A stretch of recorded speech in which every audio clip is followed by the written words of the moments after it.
జరిగినటువంటి అసెంబ్లీ ఎన్నికల అనంతరం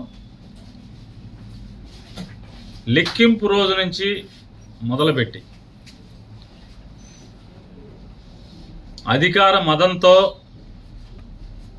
Telugu Desam party, Janasena party rowdy మోకలు ఈ రాష్ట్ర వ్యాప్తంగా రెచ్చిపోయి ధ్వంసాలు చేస్తుంటే, మారణ హోమం చేస్తుంటే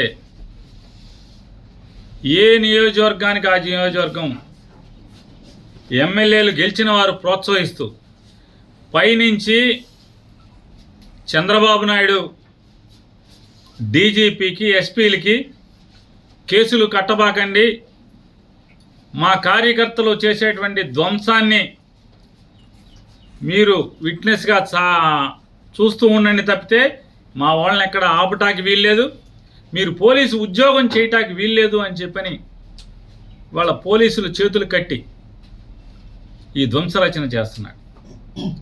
ఈ రాష్ట్రానికి గతంలో బీహార్ ఎట్లా ఉండేదో, లేదా ఒక ఉత్తరప్రదేశ్ ఎట్లా ఉండేదో, ఇవాళ ఆంధ్రప్రదేశ్ రాష్ట్రాన్ని కూడా ఒక హింసా రాష్ట్రంగా, హింసారాజ్యంగా ఆయన తయారు చేస్తున్నటువంటి తండ్రి కొడుకు ఇద్దరు కలిసి చేస్తున్నటువంటి పరిస్థితులు ఇవాళ ఎంత అంటే పోలీసులు అంటే కాపాడవలసినటువంటి అరాచక శక్తుల్ని, రౌడీ మోకల్ని, రౌడీల్ని అరికట్టాల్సినటువంటి పోలీసులు కనీసం దారుణంగా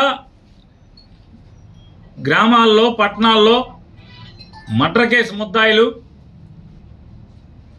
రౌడీ షీటర్స్ అందరూ కూడా స్థానిక సిఐల్ని, డిఎస్పీలని ఎరా ఉద్యోగం చేయాలని లేదా, ఉంటావరా నువ్వు ఎక్కడ అని మాట్లాడుతున్నా కూడా కనీసం అన్ని వీడియోలు ఉన్నాయి.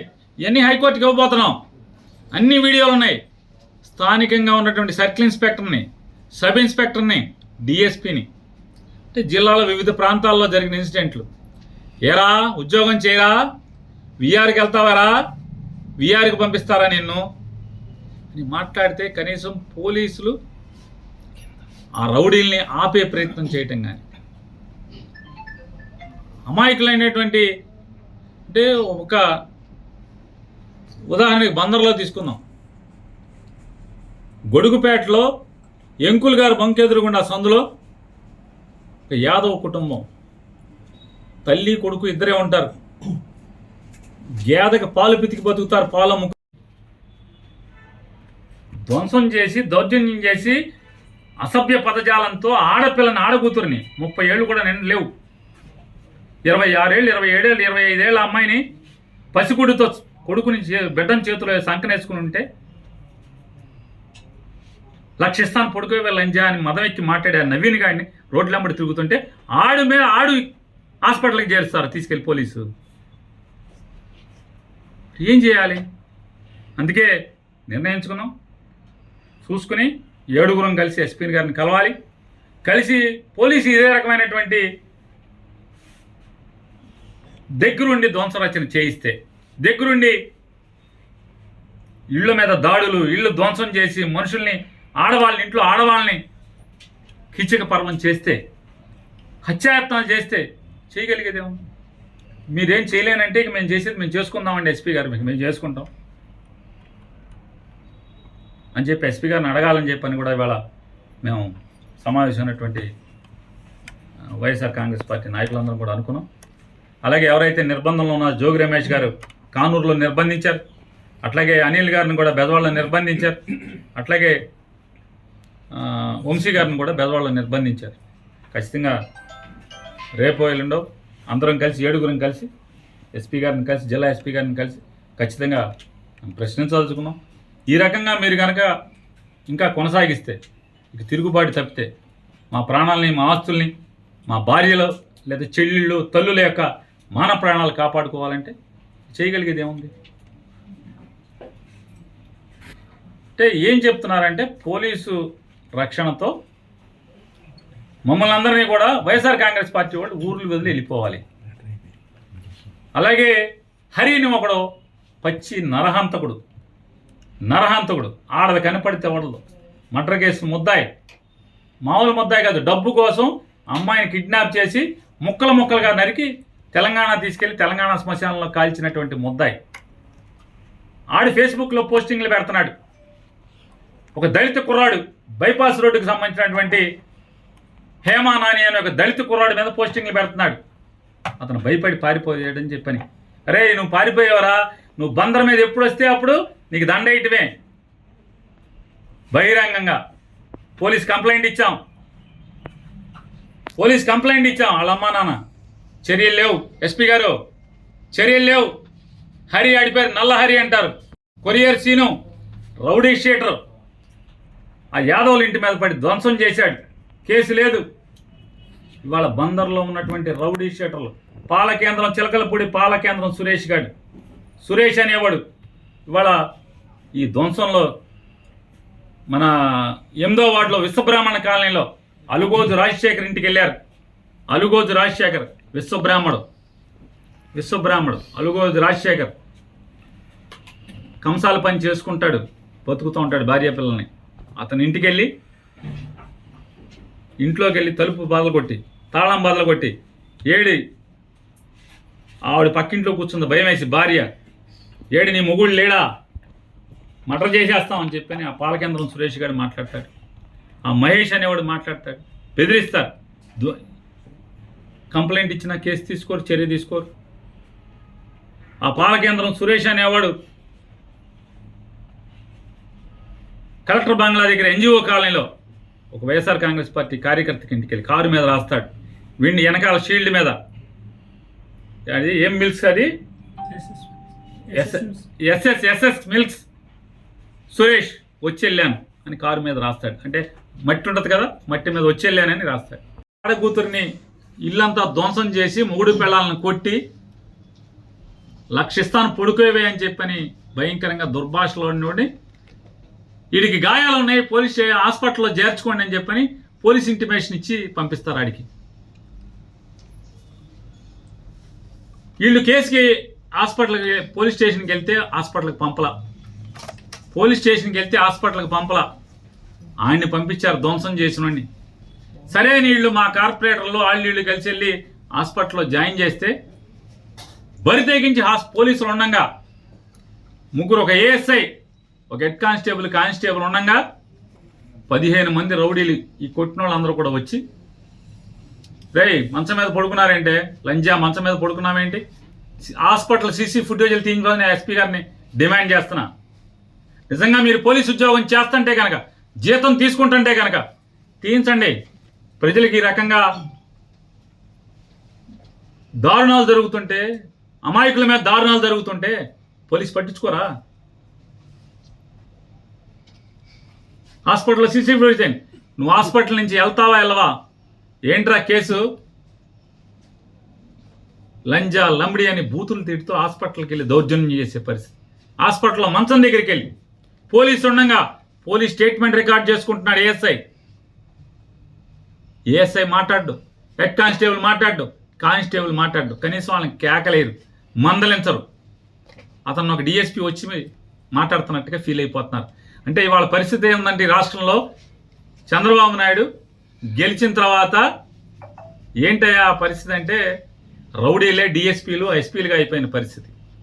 మర్డర్ కేసు ముద్దాయిలే రౌడీ షీటర్లు ఎస్పీలు డిఎస్పీలు సిఐలు అయిపోయిన పరిస్థితి. ఎందుకని? పోలీసు ఎవడు మాట్లాడట్లా, వాళ్ళకి మర్యాద ఇస్తున్నారు. దౌర్జన్యం చేస్తుంటే కేసు లేదు. అలాగే పెదసింగ లక్ష్మణరావు గారి ఇంటి ఎదురుకుండా మా ఇంటికి దగ్గరలో పాలకేంద్రం సురేష్, చిలకలపూడిలో పాలకేంద్రం సురేష్ అనేవాడు, అలాగే మహేష్ అనేవాడు విచ్చలవిడిగా బరి తెగించి ఎస్ఐని కొట్టి వీడియో సీసీ ఫుటేజ్లు ఉన్నాయి మొత్తం, పోలీసుల్ని కొట్టి, పోలీసులు బ్యారికేడింగ్ పెట్టి కుర్చీల్లో కూర్చుంటే ఆ కుర్చీలు పెట్టి వాళ్ళని కొట్టి, కార్లు ధ్వంసం చేస్తే ఇంతవరకు కేసు ఇచ్చినా కూడా కేసు కట్టలేదు, ఎఫ్ఐఆర్ కట్టలేదు ఇంతవరకు. దాన్ని కూడా మేము హైకోర్టులో మూవ్ చేస్తున్నాం. ఈ పోలీస్ ఇన్యాక్షన్, ఈ దౌర్జన్యాలు, చంద్రబాబు నాయుడు చేయిస్తున్నటువంటి దౌర్జన్యాల మీద దానికి కేసు లేదు. దగ్గర ఇంకా కౌంటింగ్ పూర్తవలా, గూండాలు ఆ ఇంటి మీద పడి కనీసం ముసలావిడని కూడా 65 ఏళ్ల పెద్దావిడని కూడా చూడకుండా ఆవిడ్ని కొట్టి ఇల్లంతా ధ్వంసం చేస్తే ఇంట్లో టీవీలు సామాన్లు మొత్తం మంచం టేబుల్స్ ఫ్రిడ్జ్ అన్నీ బద్దలు కొడితే పోలీస్ కేసు లేదు. కేసు ఇస్తే కేసు రిజిస్టర్ చేయరు. కాగితం ఇచ్చినా కూడా పోలీస్ స్టేషన్లో గిరాటు కొట్టే పరిస్థితి. యనగుదురు పోలీస్ స్టేషన్ ఇంతవరకు కేసు కట్టలేదు. కంప్లైంట్ ఇచ్చినా కూడా ముద్దాయిలు డైరెక్ట్గా వైఎస్ఆర్ కాంగ్రెస్ పార్టీ వాళ్ళు పలకరిస్తాకెళ్ళి ఆ ఇంట్లో పగిలిపోయిన సామానికి కొనుక్కోమని డబ్బులు ఇస్తే మేము వచ్చేసిన తర్వాత వెళ్ళి నువ్వెన్ని సామాన్లు వాళ్ళు కొనిచ్చినా సరే అన్నీ బద్దలు కొడతామని చెప్పినా పోలీస్ కంప్లైంట్ చేసినా పోలీసులకి చెప్పినా నో పోలీస్ నో కేస్. చూడండి ఎంత బరి తెగించారో. పోలీసు ఎంత పతనావస్థలోకి తీసుకొచ్చాడో చంద్రబాబు నాయుడు. పోలీసు వ్యవస్థను ఎంత పతనావస్థకి తీసుకొచ్చాడు అంటే ఇల్లు మొత్తం ధ్వంసం చేస్తే ఒక ముసలావిడ ఉంటుంటే ఇంట్లో యాదవ్లావిడ ఇల్లు ధ్వంసం చేసి ఇల్లంతా సామాన్ అంతా మొత్తం ధ్వంసం చేస్తే కేసు ఇస్తే కేసు లేదు. వైఎస్ఆర్ కాంగ్రెస్ పార్టీ వాళ్ళు వెళ్ళి అమ్మ అయిపోయింది దుర్మార్గ రాజ్యం వచ్చింది ఏం చేస్తాం సామాను కొనుక్కోమని డబ్బులు ఇచ్చి వస్తే మళ్ళీ బద్దలు కొట్టిన వాళ్ళే ఇల్లు ధ్వంసం చేసిన వాళ్ళే ఈ రౌడీలే వెళ్ళి కొనుక్కో మళ్ళీ కొడతాక మేము వస్తాం అని బరి తెగించి మళ్ళీ దౌర్జన్యకాండకి పూనుకుంటుంటే పోలీస్ కంప్లైంట్ ఇచ్చినా కూడా కేసు లేదు. నిన్న రాత్రి గౌడ కులస్తుడు చిన్న కుటుంబం కూలి చేసుకు బతుకుతారు 3 పిల్లలు వాళ్ళ ఇంటి మీదకి వెళ్ళి కేవలం వైఎస్ఆర్ కాంగ్రెస్ పార్టీకి పనిచేసామని చెప్తే ఎన్టీఆర్ కాలనీ చిలకలపూడి పోలీస్ స్టేషన్లోని పరిధిలోని ఎన్టీఆర్ కాలనీ గోడౌన్స్ ఎదురుగుండా చూడండి ఆ పేదవాడి ఇండ్లు ఏ రకంగా బియ్యంతో సహా ఏ రకంగా ధ్వంసం చేశారో. ధ్వంసం చేస్తే 3 పిల్లలు పచ్చిగా ఆడు అడుగుతాడంట వెళ్ళినోడు. ఆడి పేరు నవీన్, రౌడీ షీటరు. ఆడి మీద ఒక 25-30 కేసులు ఉన్నాయి. లంజా ₹1,00,000 ఇస్తాను పడుకోవే అని ఒక నెలల పిల్లోడిని ఎత్తుకున్న తల్లిని ఆడు మాట్లాడతాడు. కేసు లేదు. కేసు లేకపోగా పోలీసులు ఎంత దారుణంగా ఉన్నారంటే మరి ఎస్పీ గారు ఏమైపోతున్నాడు. చిలకలపూడి పోలీస్ స్టేషన్ నుంచి వాడికి ఎవడైతే ఈ రౌడీ షీటరు 10 కేసులో 15 కేసులో ఉన్న మన యాదవులది గొడుగుపేటలో కేసు లేదు. దీని మీద ఏమో కౌంటర్ కేసు, వీళ్ళ మీద ఏమో చిన్న కేసు. ఆ అమ్మాయిని పచ్చిగా మాట్లాడి పట్టుకోరాని చాటు పట్టుకున్నా కూడా పోలీసులు అక్కడికి వచ్చి స్టేట్మెంట్ భార్య స్టేట్మెంట్ ఇస్తుంటే ఆ ఏఎస్ఐ ఉన్నాడు అక్కడ తెల్ల జుట్టు. వాళ్ళు చెప్తున్నారు తెల్ల జుట్టు ఏఎస్ఐ అండి, ఎక్కడ ఏఎస్ఐ మాకు తెలియదు కానీ తెల్ల జుట్టు అతంది, నన్ను సంతకం పెట్టద్దు అంటాడు. మేము మొగుడు పెడతాడులే నువ్వు పెట్టబాగా అంటాడు. నన్ను కదా కొట్టింది, నన్ను కదా తిట్టింది.